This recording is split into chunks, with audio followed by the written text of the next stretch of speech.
Hello, this is the first in the series of our videos instead of newsletters. And today I'm going to talk about developmental milestones. I want you to understand what they are and how they can have an impact on our baby's sleep.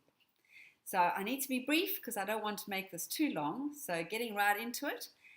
Babies at about 6 to 8 weeks go through quite a lot of development. Their little brains are developing exponentially. They're starting to smile and really notice the world around them. And as a result, they start to have these short naps in the day. They just can't seem to find their way to sleep at all. And at that time, it's probably a good idea to have your baby sleeping in relatively the same place, if possible, and try and make that room as dark as you can, just to remove all those distractions. That might help them to find their way to sleep a little more efficiently and remain a bit consistent about that. Now, the next developmental milestone that tends to have an impact is around about 4 months. And at 4 months, you'll probably all be Googling 4-month regressions. What is that all about? Well, actually, it's a progression because our babies start to develop longer sleep cycles. And this, again, will have an impact on their day sleeping.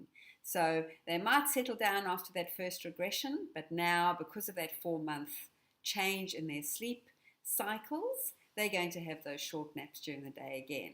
And I think the best thing to do with that is to actually go with it. Do what you can to keep them in bed for an hour if you can when they're having that bedtime nap.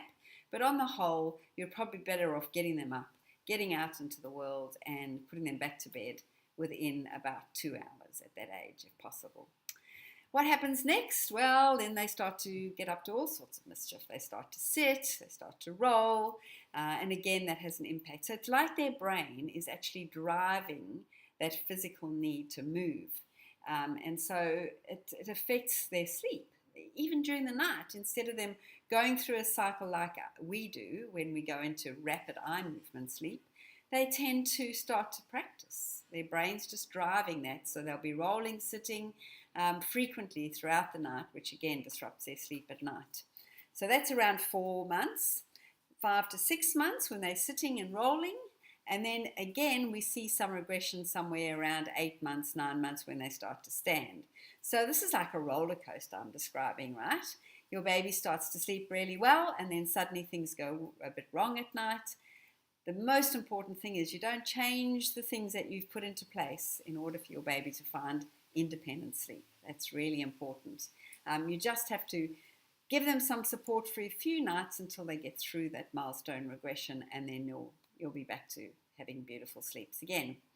Of course, this continues. We're going to see them walking. Again, they'll be standing up in their sleep or during the night. They'll be starting to chat, so some language acquisition has a big major effect on their sleep around about 12 months, and again, much later at 20 months when they really start to connect their sentences, start saying a few more words. So these are developmental milestones, and yes, they definitely do have an impact on our children's sleep. So even if your baby's sleeping beautifully all night, you're going to come across these little bumps in the track, but the most important thing is that you stay on track. And if you want to know a bit more about the Sleep Sense program, because in fact your baby's off the track most of the time, waking up all night and needing to be rocked to sleep, then please have a look at my website. There's packages there. I tend to do a 15-minute consultation on the phone first before you need to make any commitment to a sleep plan. But it makes such a big difference to everybody in the household sleep, particularly from that sort of 5-month-old age group that tends to become really tricky. So I hope that wasn't too long, and thank you for watching. Talk to you next time. Bye.